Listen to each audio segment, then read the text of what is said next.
Welcome to Shoot Wisely, the Content Creators Podcast.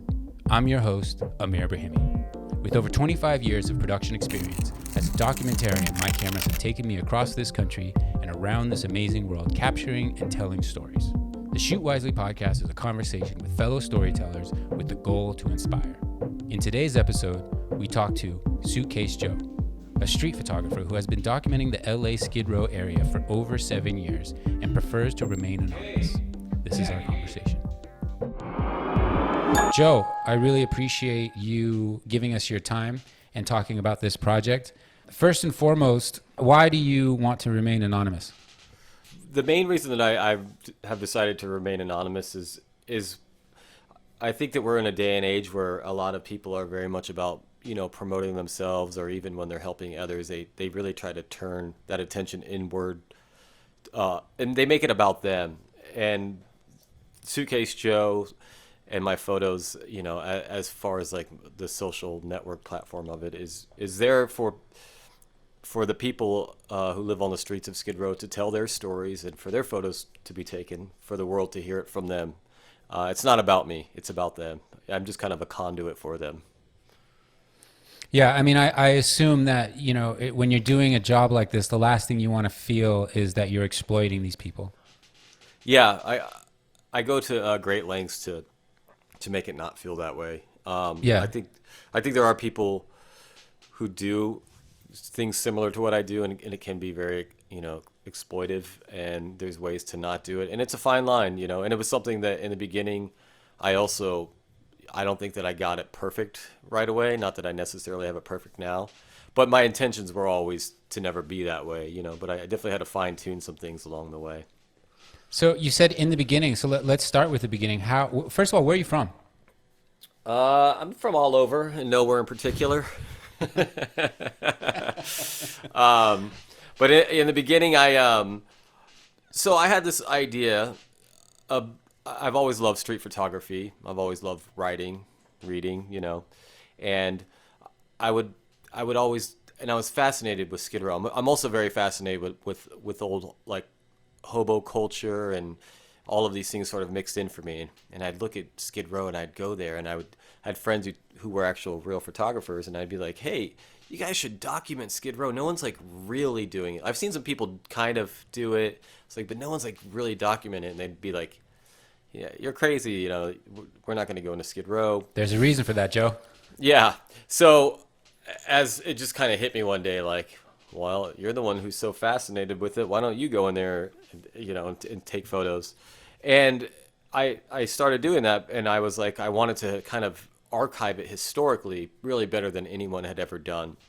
So I started going down there, and I was terrified. I really was. Going in Skid Row in the beginning, I was not comfortable. I didn't go too far in. I just started slowly going back more and more. But what started happening as I would push myself to go in further and to meet somebody, and to just try to make myself a familiar face in the neighborhood. And I started just becoming, making real friendships down there, which over the years really started to kind of bloom into what they are today. But I didn't really realize that was happening along the way. Again, I just went there. I wanted to just, I wanted to be like a documentarian. I wanted to photograph the neighborhood and the people. But these relationships grew. And as I started to grow these relationships, they went from being people I took photos of to my friends.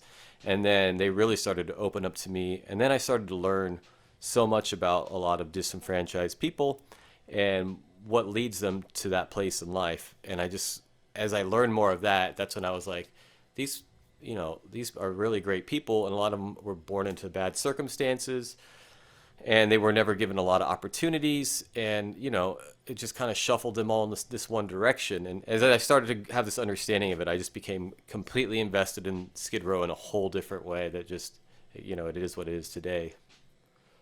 What were you shooting up until that point? On what camera? No. Like, what were you taking pictures of before that? You said you like... Yeah, I didn't really take photos. I mean, I would with friends, and like I never took it seriously. And I always liked, again, I always loved street photography, but I never thought of myself as a photographer. You know, it just wasn't something that I did, or I did in a way that was like trying to get my photos out there. I was just another person who took photos of whatever. Is that because you said you had a lot of photographer friends? No, I just for some reason in my brain was never like, hey, you could take photos. Right. You could be a photographer. And I would also see when people would take photos, in my head, I'd be like, oh, I think the photos should look this way, you know? Like I had an idea of how I thought they should look and how it should be done.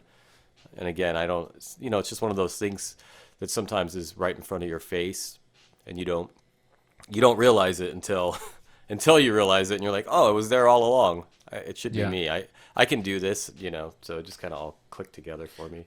But were you taking street portraits at that point, or you literally just started at Skid Row?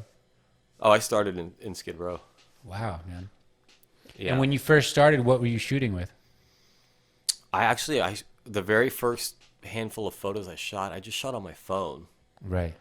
And I quickly graduated to a Ricoh, the little street photography camera. I think it was like the Ricoh 2. It's a cool little camera. I still have it. And then, you know, now I just have a handful of different cameras I shoot on. Yeah, I never thought I would become a street photographer. That was never like something that as I was growing up thought I would be. And what was that first connection? What was that first connection that you made? I mean, maybe it was somebody that remembered you, or when did you realize that you were accepted? Well, I was about a year into shooting down there, and I'd been meeting people, but I hadn't really. And you said you've been shooting for 5 years, right? So you've been documenting down there for 5 years? Now I might be close to 7. Oh, wow. Yeah, but there's 6 or 7. But so there's a guy named Crucio who I'm still really good friends with. He's in the book. I went to Skid Row one day, and this is when I started to push myself deeper in. So I started at the very beginning, and I walked all the way. Skid Row borders downtown LA, and that's called the Bottom. And if you're in Skid Row, it's just kind of the terms inside of the neighborhood. And if you go all the way up to Central, where it touches Central, that's the top. So I walked all the way to the top, and I saw this guy washing his dogs, and I went over to him and I was like, "Hey, can I take some photos of you? You know, give you some money, blah blah blah." And he basically looked at me like, "No, like get the hell out of here."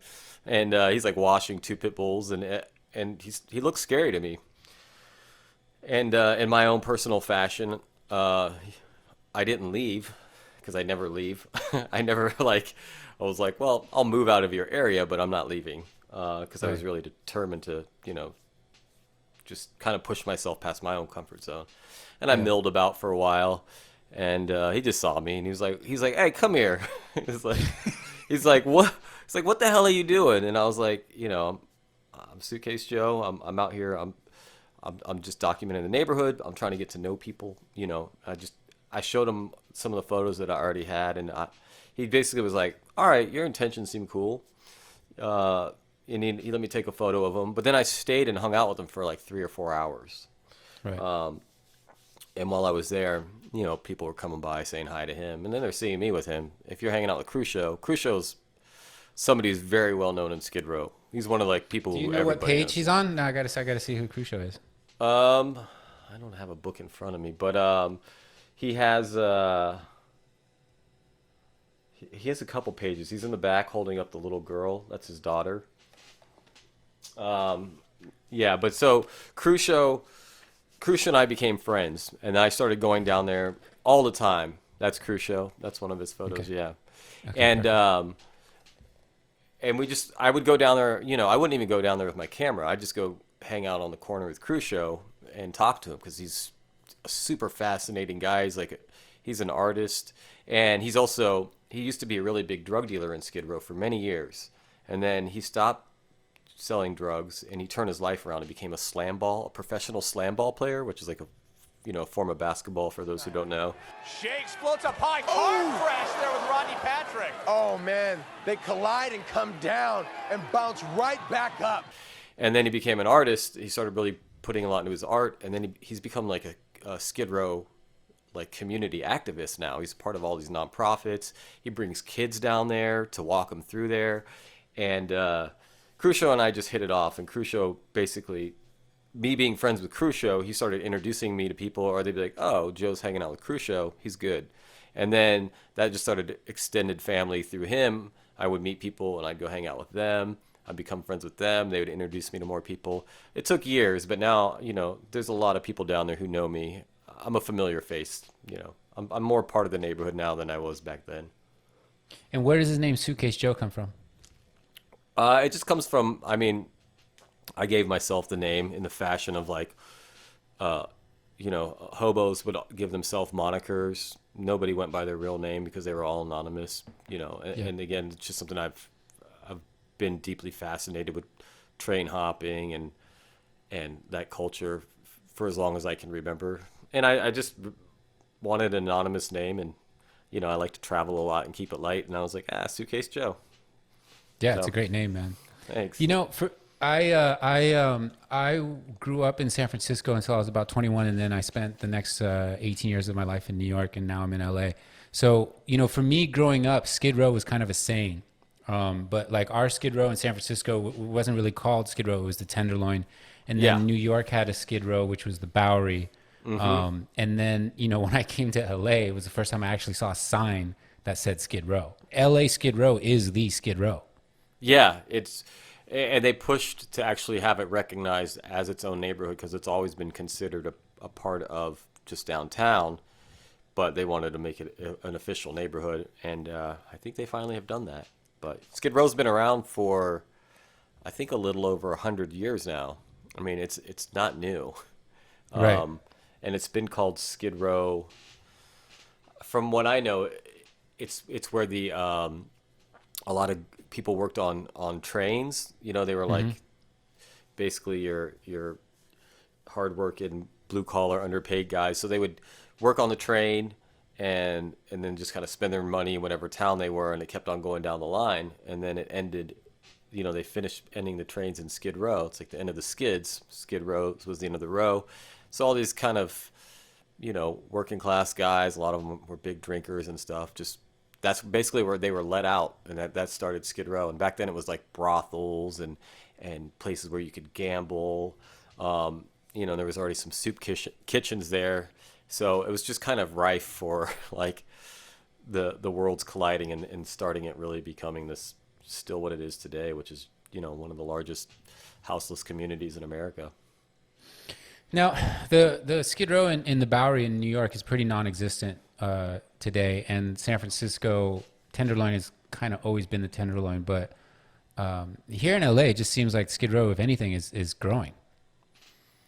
Yeah, well, it's definitely been there for a long time. I think I read something that said around like 1930 that there was already 10,000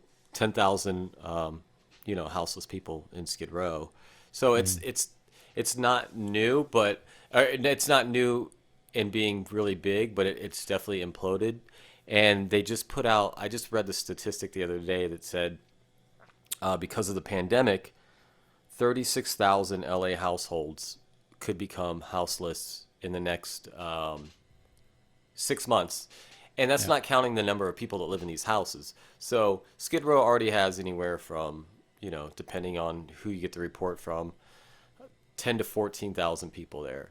It could very well triple in population, just that community, and really soon. And I think it's going to happen all across America because of the pandemic, but I think Skid Row itself is going to become, I think it's going to turn into something we've never seen there before, even for Skid Row.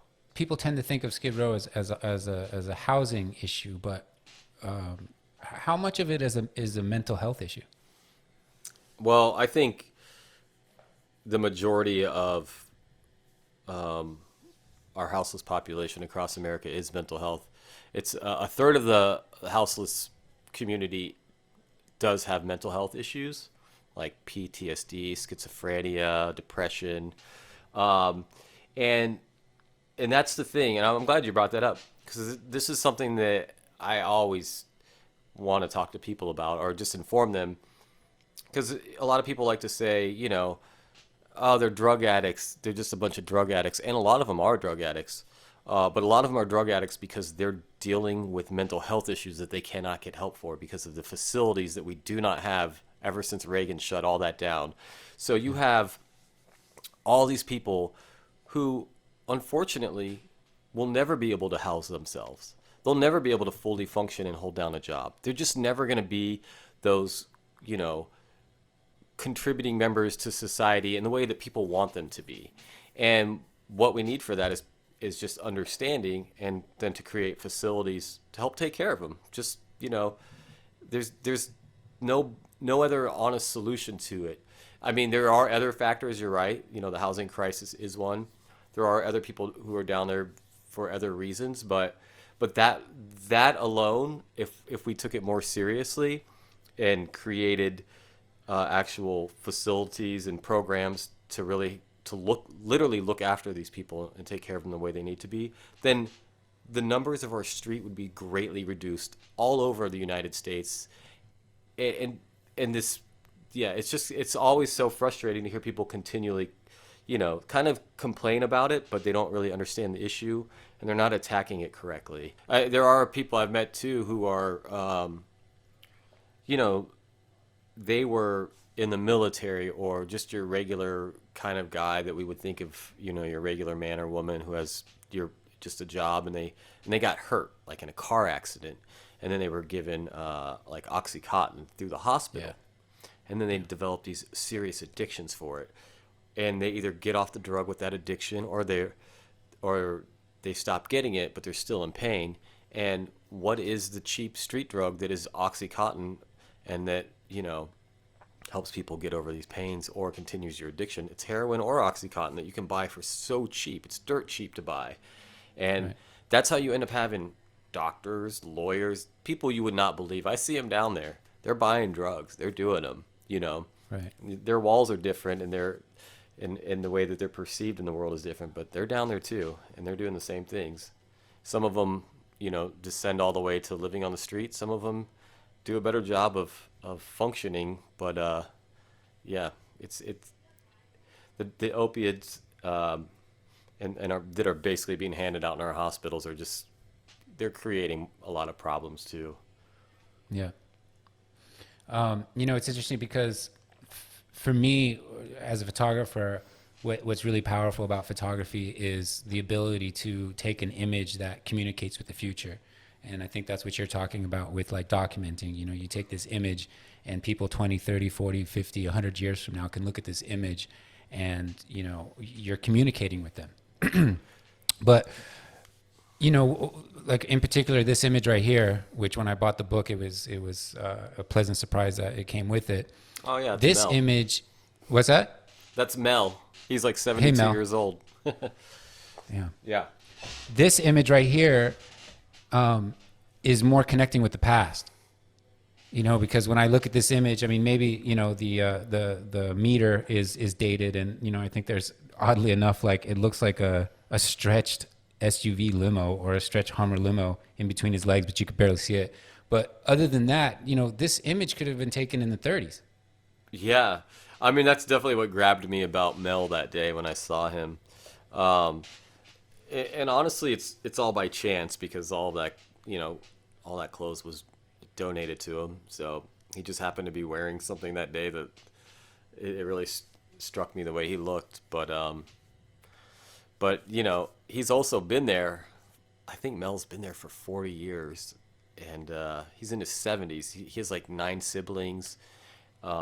So, he kind of is from the past and the present as far as Skid Row goes.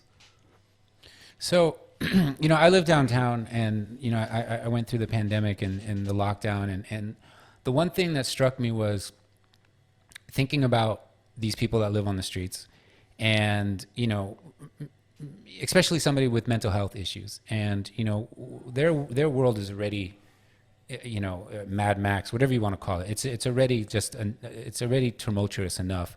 But then you got the pandemic, and, just go down the list with me here. You have the pandemic and everybody disappears and all the stores close and nobody's around. Then, you have the protests, and all of a sudden there's people all over the place. They're all over the streets. They're making all kinds of noise. And then all of a sudden there's the quote unquote riots. Then there's, all hell breaks loose. And then all of a sudden you see the National Guard.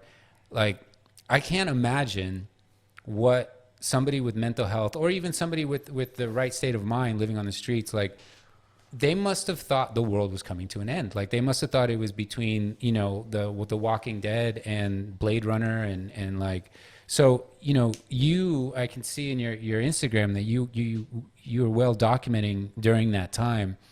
What did the pandemic and the lockdown do to Skid Row? Well,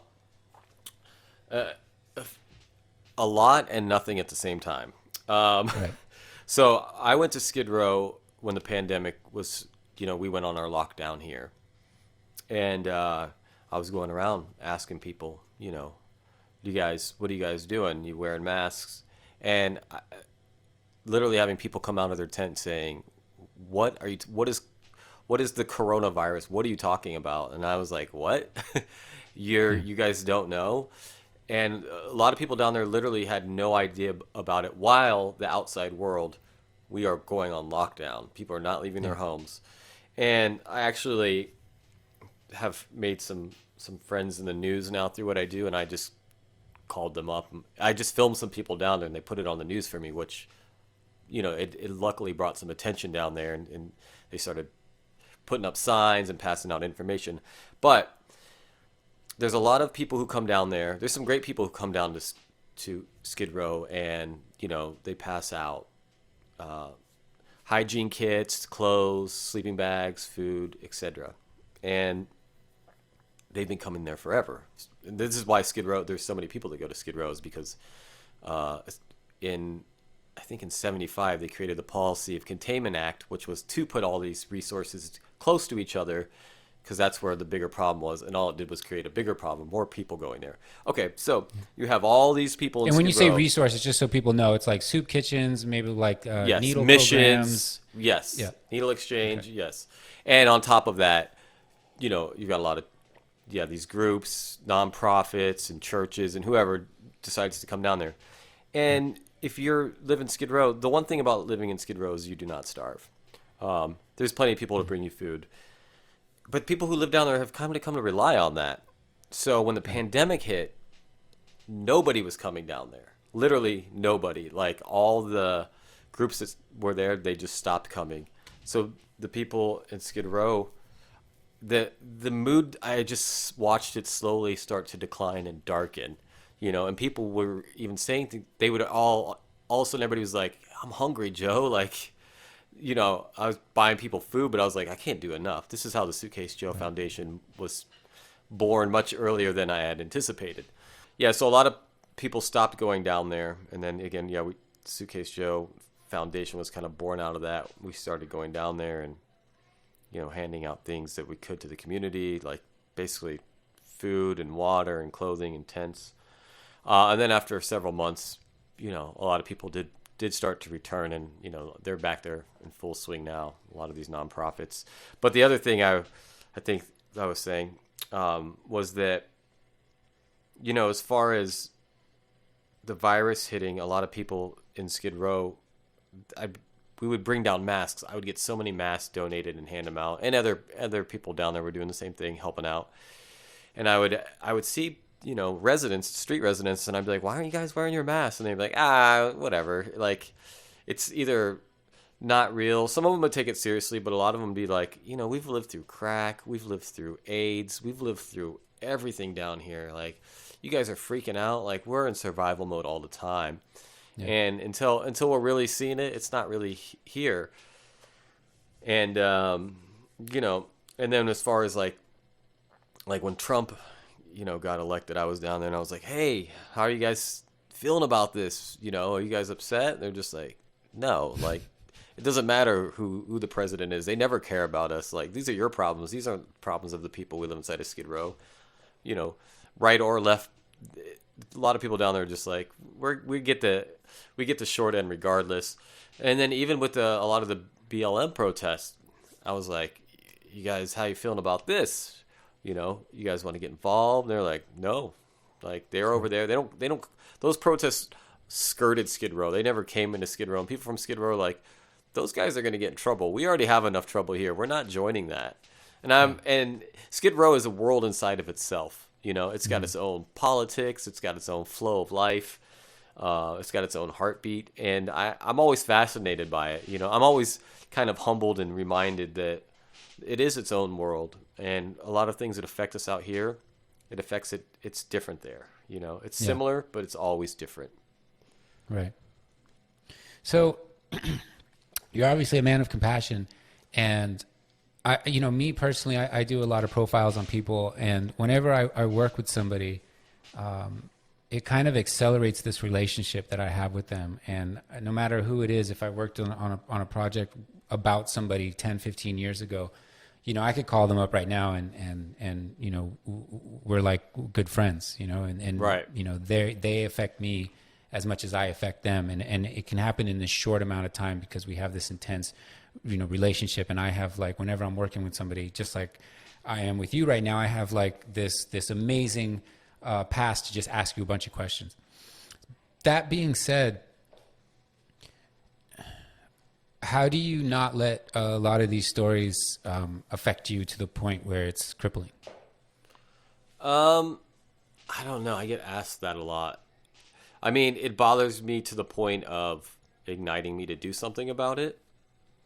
But I think I'm just of the personality and belief that, like, you know, boo-hooing about something doesn't really get you anywhere, but rolling up your sleeves and getting to work certainly does. And again, I it comes back to me for seeing a lot of people, they like to complain about stuff, or they like to even gripe about the way you might be going about it. But a lot of those people aren't the ones who are getting down in there and doing the work that needs to be done. So I've just kind of made that decision. You know, someone's got to do it. It needs to be done.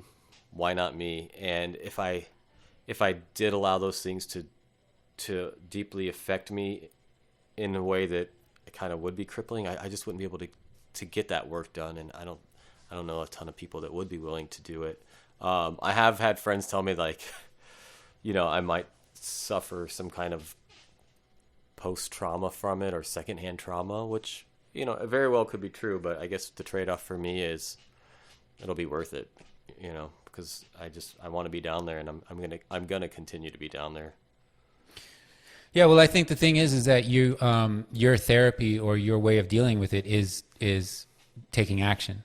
So, and if you're taking action, then, you know, that is your way of dealing with it, as opposed to somebody that, you know, would be crippled by it. They wouldn't even have, you know, if they had that personality, they wouldn't even have taken that first photo in the first place, or stood by, I forget his name, but stood by the guy with the pit bulls for as long as you did.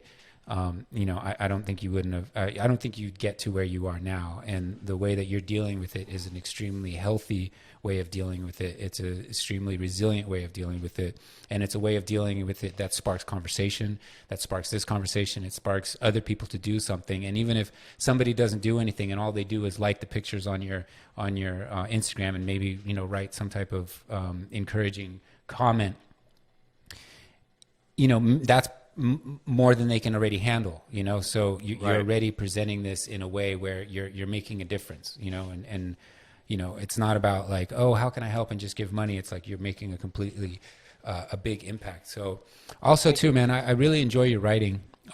It's one thing that I really, I mean, I love taking pictures, but my writing is horrible. So anytime that somebody can take pictures and they can write as well, it's amazing. So I'm gonna go ahead and take liberty, and this is if anybody's following on his Instagram page, this was his last post as of today, is January 30th. I think this was your last post, and it's an amazing image without any context or anything like that, you know. And for me too, it's like I'm not really one to critique an image in composition or lighting or whatever. It just, I'm simply like, do I get a certain type of feeling when any type of feeling? If I look at an image and I get a feeling from it, you know, that is a striking image to me. And what we're talking about right here is a post from January 30th. And I'm just going to read what Suitcase Joe has here. For the many homesteaders who live and survive in Skid Row, heavy rains and cold nights are nothing new. An hour before the storm touched down, Most street residents were already holed up inside their tents, while others made last-minute preparations, tying tarps over their homes and doing what they could to raise their bedding off the ground. Once the storm struck, Skid Row became a ghost town, and the gutters overflowed into small rivers, flooding out into the streets. The few bodies wandering about were seemingly those with mental health issues and those who were driven by purpose. Margaret's dog birthed a litter of puppies, and the runt had passed. She was looking for someone who could take it and bury it for her. With few other options in Skid Row, it's quite normal for deceased pets to be discarded into the trash, but Margaret was determined to honor her dead more ceremoniously. Until she was able to give it to a proper send-off, she was keeping it in a shoebox in her tent. I was not able to offer her any help, and my suggestion of waiting until the storm had passed went unheard. The importance of giving her puppy a proper burial was a matter of dignity for Margaret, and I took a lesson from that. How we do anything is how we do everything, and it directly reflects how we feel about ourselves. Despite the evening's ungracious weather, none of that was lost on Margaret. So, this is just such a powerful post and such powerful words, and it really takes us into her world, and it paints a very grim, but also there's something very uplifting about it. There's something that gives you hope. In such a like grim circumstance. Yeah, and I'm aware of it, I should say. I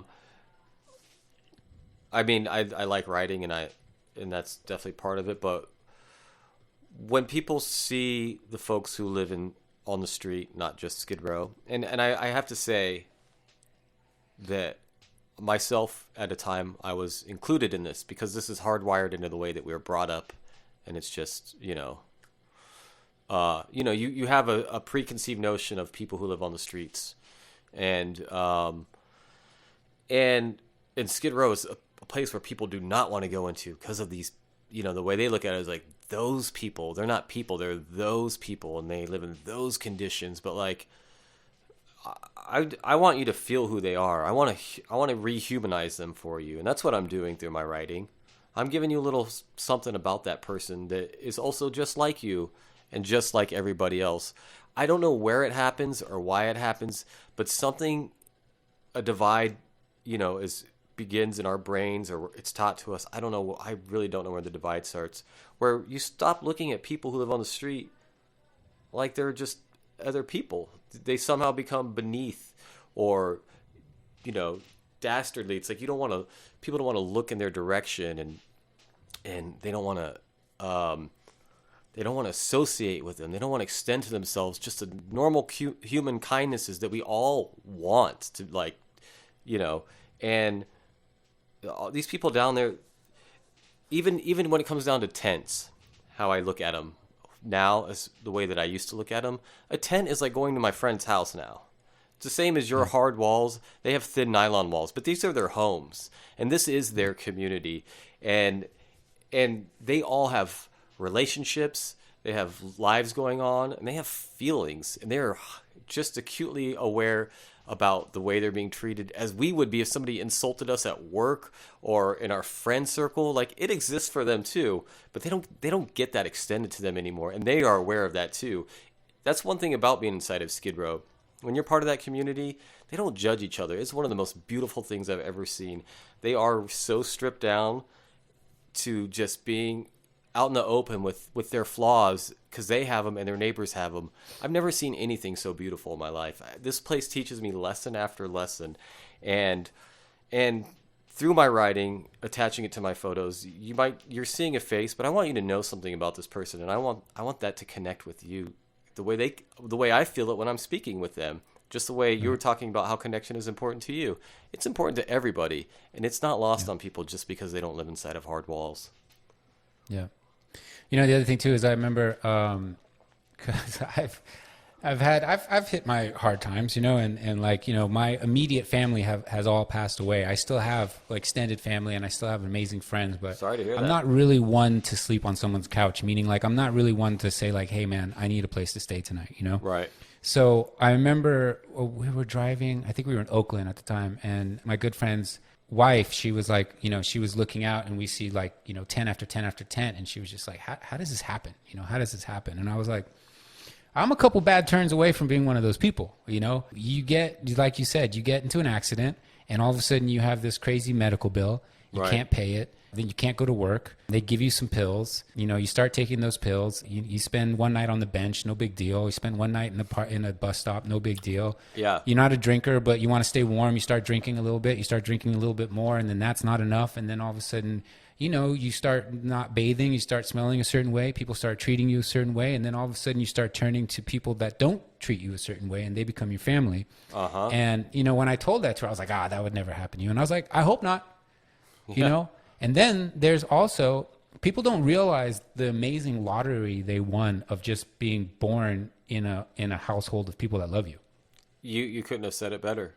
And that extends to so many things. I mean, that extends to not just our houseless community, but even people born in America wanting to put up a border wall. I'm like, you had nothing to do with where you were born and what situation you were born into. Nothing at all. Yeah. But be thankful if it was great or good.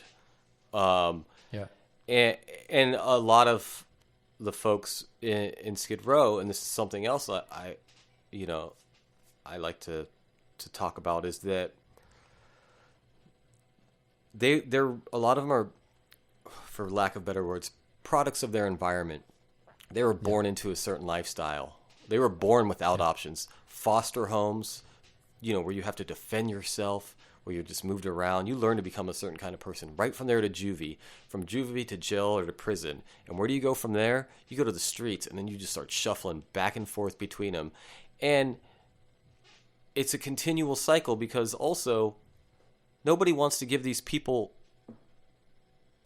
a chance of any sort. This is another thing I come up against. Why don't they get a job? Do you want to hire them? I'm not hiring them. Well, who do you expect to? Our reform is, prison reform is a whole other thing. They're just continually set up to fail, and then they're continually criminalized for it. And if you just take a second and get to know them and get to understand them a little, which is what I hope to do through my work, you realize why they are in the situations they are in, or even sometimes the reason they behave that they do. I'm not saying that some of the crimes, I've met murderers down there. I've met some people down there, and as I've gotten to know them, I'm like, okay, I understand where you were at in your life when that happened, which I didn't understand before. You were brought up in a whole different world than we are. And it's beyond baffling to me when people sit, from these nice homes and these nice neighborhoods where they've had these nice opportunities and things handed to them for all sorts of reasons. And they can sit there and be like, why don't they just do this? And why don't they just do that? I'm like, because they were never given the opportunity. And still to this day, you're not even extending that to them now, and the notion of thinking about them. You're not even aware of that. You're repeating exactly that cycle of not allowing them to come up any further than they already are. You're keeping them down. And,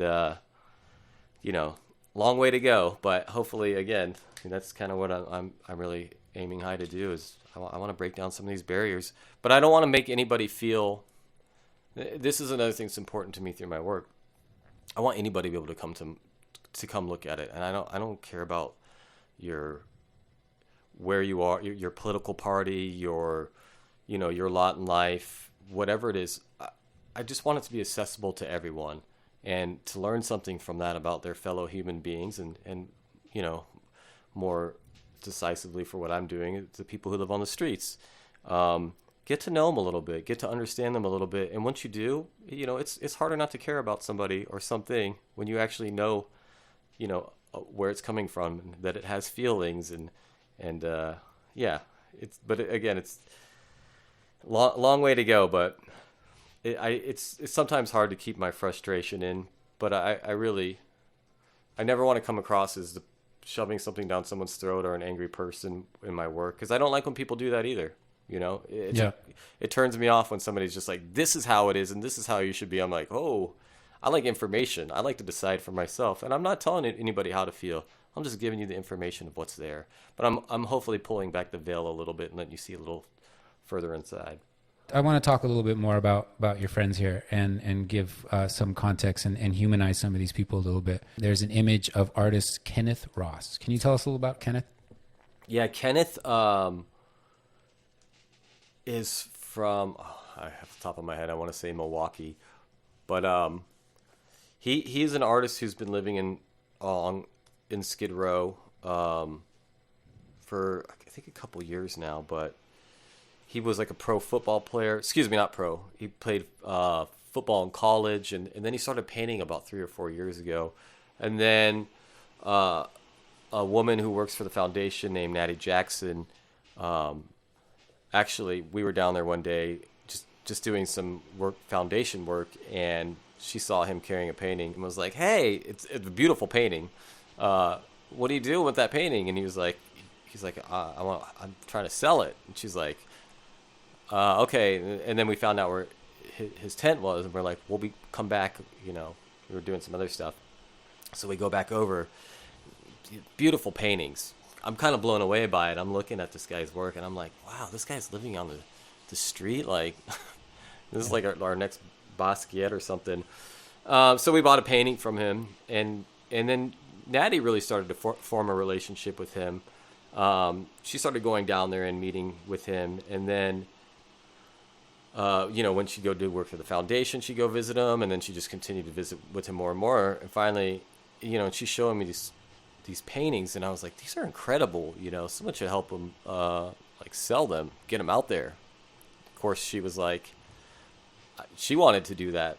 And I'll repost for her, but on her Instagram page, she started putting up his paintings, and they sell really fast. I think she just put up a new one today, actually, which is the best one I've seen him do yet. But so Kenneth is, he went to college. He went to school to do film, and he told me the story. I think I did write about it on my Instagram account, but like his grandparents were killed by the Ku Klux Klan in front of his father, and his father, grew up telling him, still, don't hate white people. Like, don't let that hate overcome you. You're going to meet some good people and you're going to meet some bad people. And it just kind of blew me away to have seen something so horrific in life and to still be able to like rise above that. And he was telling me like his family, where he grew up was really poor.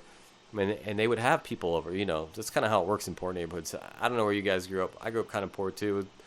There's whoever's at the table, Like, poor people seem to extend themselves more that way. It's like, you got food, everybody comes over and eats, and someday I'll be at your house, someday it'll be at mine. And Kenneth said it'd be, it'd be white kids, black kids, it'd be whoever the kids were hanging out with, and he just carried that on. But yeah, now he's down there. I know he talked about getting back into school. He's a writer too. If you speak with Kenneth, and this is one of those things too, you feel like you're talking to like a college professor. He's so intelligent and well-spoken and just kind of like hones in on things, and he's so focused. He kind of blows my mind. And he just realized that he was like an artist like 4 years ago, and it's just kind of exploding into it. But he's just another one of those overlooked like stories in Skid Row they're just amazing. There's so many amazing people down there that, it's baffling. A lot of talented people down there. And just so people know, I forget what's the I'm looking for it, but I can't find it. The Instagram page of the lady where you can possibly purchase some of his work. Oh, her Instagram is it's actually What's Up, I'm Natty. Okay, What's Up, I'm Natty. Yeah. So you could look for her if you're interested in purchasing and helping out. Yes. Okay, and I'll obviously have links below, but just in case somebody's listening and they're just catching a glimpse of this, I want to make sure that they know. Let's talk about your post from January 3rd, Jerry. Oh, okay. Jerry. I met Jerry probably 7, maybe even 10 years ago. Wow. Yeah, so a lot of people, Jerry was kind of one of those people in Skid Row that or in downtown LA as well as Skid Row, that he stands out. And the reason he stands out is because, well, one, because of his personality, but because he was shot in the face at point blank range with a shotgun and he survived it. So, his head's deformed because of it. He can barely see out of one eye. He could barely see out of one eye, but he'd been around for years, and if you met Jerry, he would just be so upbeat and positive about what happened to him, and thankful that he still was alive. One of those people that kind of reminded you on a bad day, like, I have nothing to be stressed or upset about, because on my worst of worst days, this guy's day could be 100 times worse, and he's in the best mood ever. But Jerry did pass away a few weeks ago. I know he had COPD. Is that how you say it? And I don't know if he got corona, but I know that he was trying to stay off the streets when it was hitting. And, the last I heard was that his family was having an autopsy done. And I've reached out, and I still haven't gotten any further news yet about that. I'm going to post it when I find out more. But, yeah, he was just sort of just a well-known person in Skid Row and downtown LA. We just got two more people here. Caroline from post January 29th, 2020. Caroline, who's 49 and starting over. I don't know Caroline as well as I know other people down there, but she, I know that she is a street worker, a sex worker, excuse me, and I think she was the one who told me about loan sharks. Well, one of the many people, but yeah, you have that in your post. Okay, so what happens a lot down there is, especially when you have a bad drug addiction, people down there get like GR, which is, I think it stands for government relief, and you get so much money a month. Well, when you can't,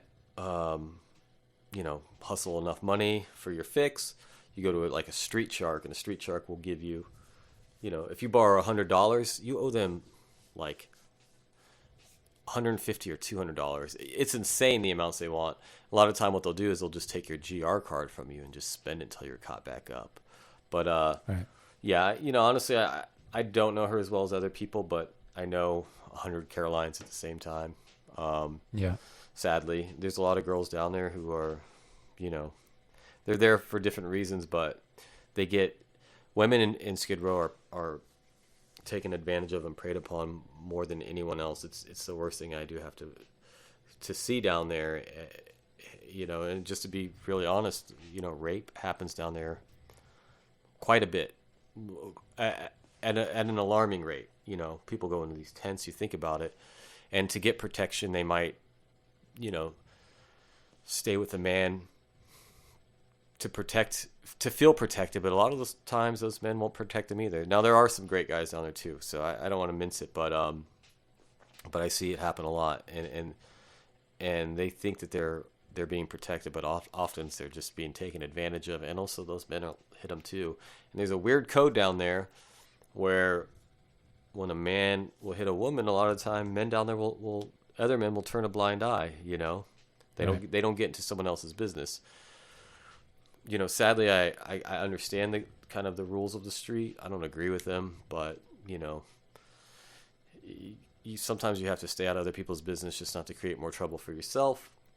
But sometimes you have to interfere because that's just the right thing to do and put yourself at risk. Also, the police down there, women who are taken advantage of report it to the police, and it's not taken very seriously. And I don't know the reason for that. I don't know if they're overwhelmed with it or they just don't care. But, another female, I think her name's Whitney, I posted about, told me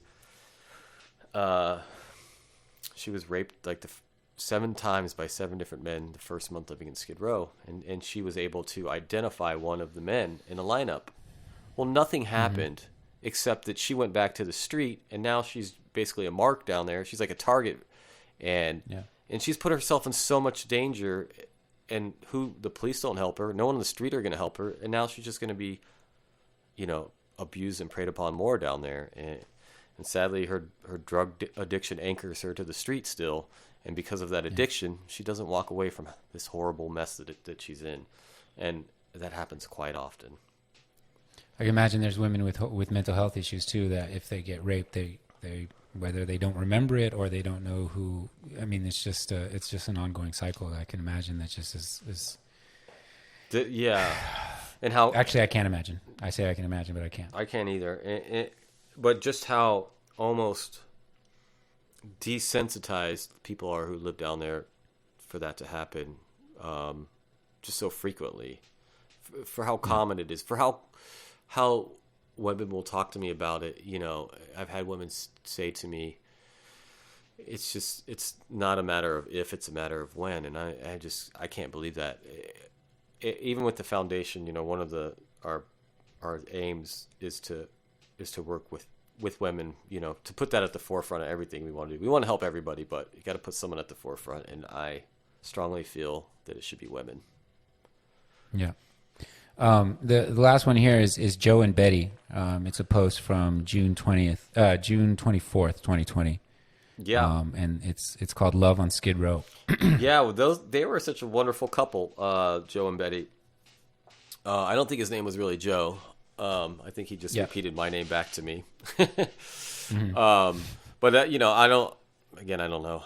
I take people for what they say down there. I don't know their names. Sure. But yeah, you know, a few things with that couple. I mean, she definitely suffered for some mental health issues, and they looked after each other. You know, he looked out for her, and she looked out for him. And it definitely had, you know, it has its difficulties. I think him looking after her would prevent him from working a lot, because he was telling me, you know, when he would go to work, sometimes she would just give away their stuff, just not really aware of what she's doing. And also, she's a beautiful woman, you know. I mean, in the picture she might be dirty, but it doesn't take much imagination to imagine what she'd look like, you know, cleaned up. And men down there would, you know, take advantage of her. So he felt like he couldn't be at work because he loves this woman and he has to look out for her. But because of her mental health issues, she's down there too. I think I don't know if I wrote about it or not, but she was kidnapped. Did I write about that in that post? I don't know if you wrote about she kidnapped, but you talk about the fact that she kind of let her hygiene go to kind of. Right here it says prevent herself. Yeah. She suffered a head injury from her kidnapper. So she was kidnapped when she was Betty is a college graduate who was kidnapped 8 years ago and brought here by a sex trafficker. She suffered a head injury from her kidnapper, and now she says she can't think as clear. Yeah, and I don't know what happened in that injury. I would imagine that's part of what keeps her down there.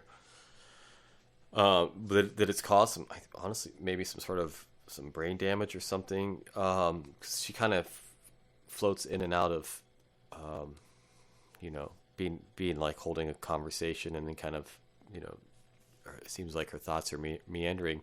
But she did tell me a story, and Joe helped tell me too, that she was kidnapped and brought down to Skid Row, you know.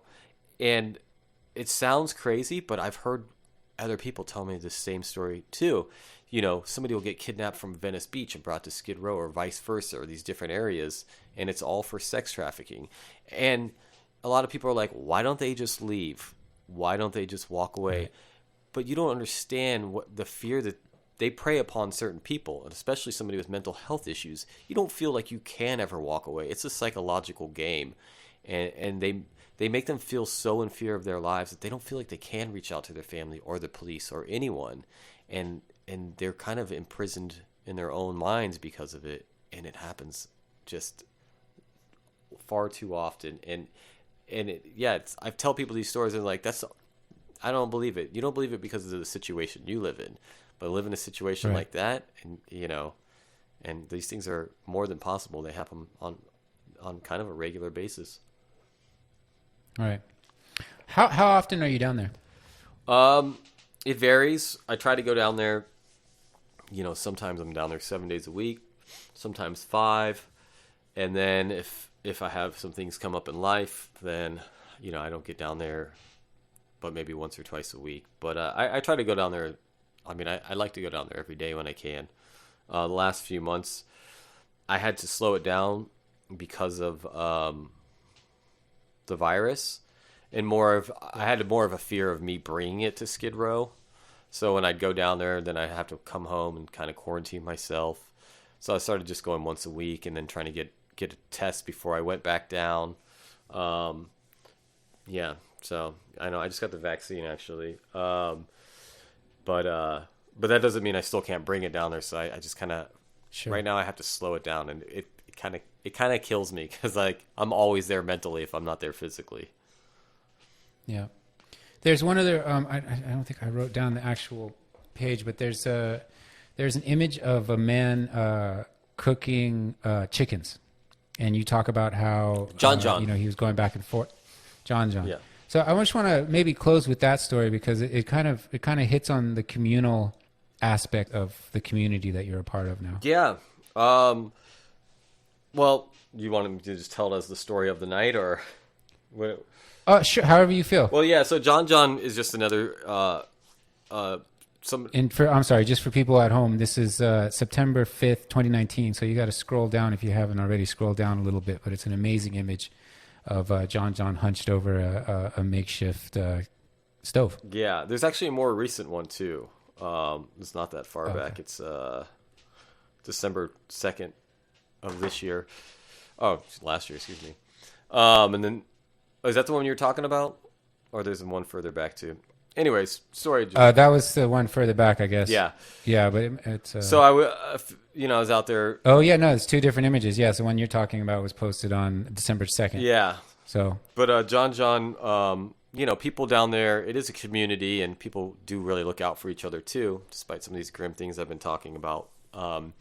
And, John was given a bunch of chicken, so he just started cooking it up, and while he's cooking it up, a lot of people were coming by, and this is the thing that happens a lot.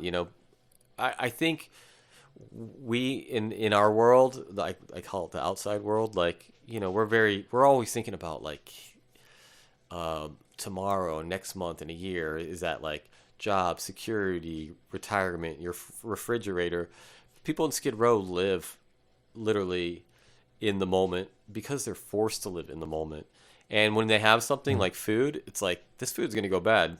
Let's share it. And today it might be, John making food for somebody. The next day it might be his neighbor.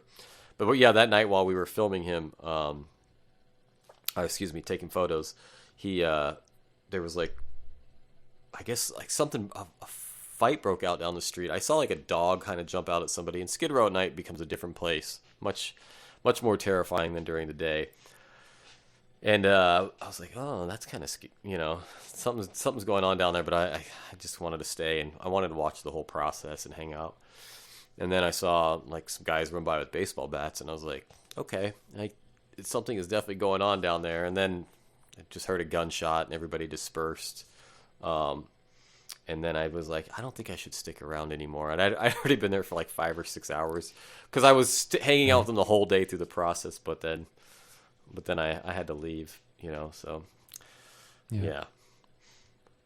Do you have like a mom or a dad or a girlfriend or a boyfriend that's like, dude, what, you gotta like stop going down there? Not anymore. Yeah, a lot in the beginning. I had a lot of people early on,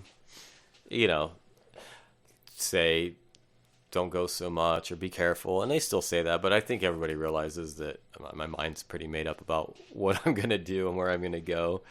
And, they just say, best of luck, be careful. Yeah. Yeah.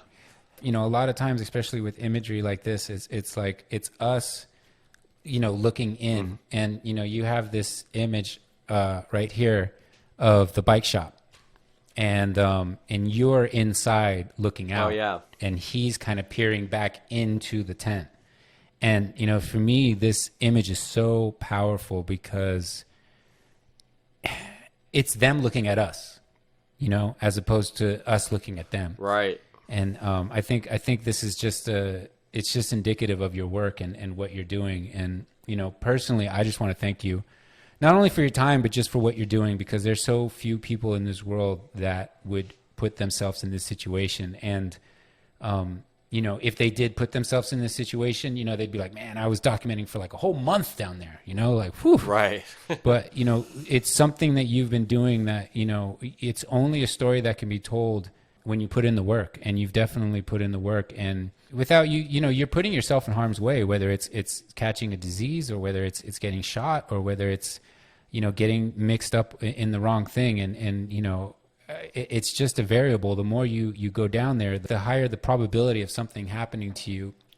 And I'm not trying to make you sound like a savior, because I know that's not what you want to hear, but what needs to be done? Well, it goes a little bit back to, what we were talking about with mental health. There's a lot of things that can be done. It's a lot to unpack, but I'll get through it as quickly as possible. Here's what I always tell people, don't try to do everything, just try to do something. Tomorrow you might be stopping at a stoplight, and you see somebody, and you give them an extra sweatshirt in your car because it's cold, or your lunch. That gets them through the day. And you know what? That's what you can do that. If you have some old things in your house, great. If you have some bigger resources and you can get involved with helping people get medical care, great. Or if you can help advocate for things that can really make change. And that's where, I'm learning, if you really want to fight these kinds of things, you got to get involved. You got to get involved with the city council, or or at least help sway the opinions of people who are involved in these things, who actually make these decisions when it comes to budget spending and our, it's called like the Los Angeles homeless crisis budget. And like, these things can make a difference. They just need the people who are actually have the power to make these decisions. They need to understand the impact of their decisions and what they're really able to do. And I hope to reach them through that. But for anybody and everybody, don't overwhelm yourself, because a lot of people don't even get up to bat because they psych themselves out. Like, just start small. Just do what you can. You'll find your way. It's not going to be the same for everybody. We're all going to pick our different battles in life. How far you take it. This might not be your full-on crusade, but, just try to look after your neighbor and be compassionate and treat them the way you'd want to be treated, or the way you'd want them to treat your family members, or somebody that you care about. Treat them the same way. So there's all different levels. It changes. It's different for everyone, but I think what really matters is that people start becoming aware that it's a problem collectively, and become a voice for that collectively, and it could start moving in the right direction. And obviously, Suitcase Joe Foundation, spelled out .org, is a good place to start, right, Joe? I hope so. Yeah. Our goal, we're providing wraparound services for people on like a higher level to fully get people off the street. And that is, that could be job training, getting them into housing, mental health, counseling, whatever it is. It's long term. It's not short term. And then we do street stuff too, street distributions, which is kind of the short-term thing, just giving people shoes and clothes and food and, and whatever else they need. So we're trying to kind of attack it at all levels. That's amazing. And I just want to, when you mentioned, giving, maybe you have an extra sandwich or I noticed you didn't say, just give them a couple bucks here. Is it more beneficial to give them actual clothes or food or something like that, as opposed to just giving them some money? I have a different opinion on that. I say give them money, but give them whatever they need. And if they're using that money to buy drugs, then let them go buy drugs, because that might be keeping them from getting sick for the night or dealing with their mental health issues. I understand there's nothing's ever black and white, but let them make their own decisions. People need more than food, and also sometimes I feel like if somebody's sleeping in a tent on a sidewalk every night, if they want to, if they're going to use drugs, they're going to use drugs, and it might help them get through that night. Now, I know not everybody agrees with that, but there's other ways to reach out to them to help them change. But you can't make every decision for every person. You can't hold their hand through everything. All you can do is present the best. Give them some options for once, and hopefully somebody treating them that way will make them start to see some things that they hadn't seen in the outside world, and maybe themselves for once. Yeah, compassion. We can all use a little bit more compassion. Definitely. I really appreciate your time, Joe. Is there anything that you wanted to say that maybe we didn't touch on, or anything else you want to, point people towards that they can help out. I mean, I know the Suitcase Joe Foundation.org is a good place to start. And also too, your book that I purchased is like a portion of that goes to the Suitcase Joe Foundation. So that's also, I want you to look out for Sidewalk Champions, Skid Row Street Photography Photos by Suitcase Joe. I want everybody to look out for that too. But is there anything maybe we left out? No, or it's great. You want to say or something? And here's what I always tell people too. It doesn't have to be the Suitcase Joe Foundation. Just find the thing that you're excited about and get involved with that. It could be anywhere. I think it just really starts with just start small, but just get out there and get going on it. Just find somebody, find the cause that you care about that ignites you, and just put a foot forward and let it begin. That's awesome, Joe. Listen, man, I really appreciate your time. Thank you for having me. I really appreciate your work.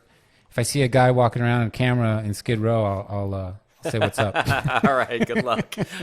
Thanks, Amir. Thanks, Have man. a good one. If you found this episode inspiring, please subscribe, leave a comment, and if you know someone that would find this conversation useful, please share. Your support is greatly appreciated as we build the Shoot Wisely community. Thank you. This episode of the Shoot Wisely podcast is sponsored by Metric 9 Productions. At Metric 9 Productions, your story is our passion. And I should know because it's my company. This episode of the Shoot Wisely podcast is also sponsored by DTLA Culture. DTLA Culture, uncovering DTLA one story and image at a time. For more, visit shootwisely.com. Thank you for listening to the Shoot Wisely podcast. I'm your host, Amir Ebrahimi.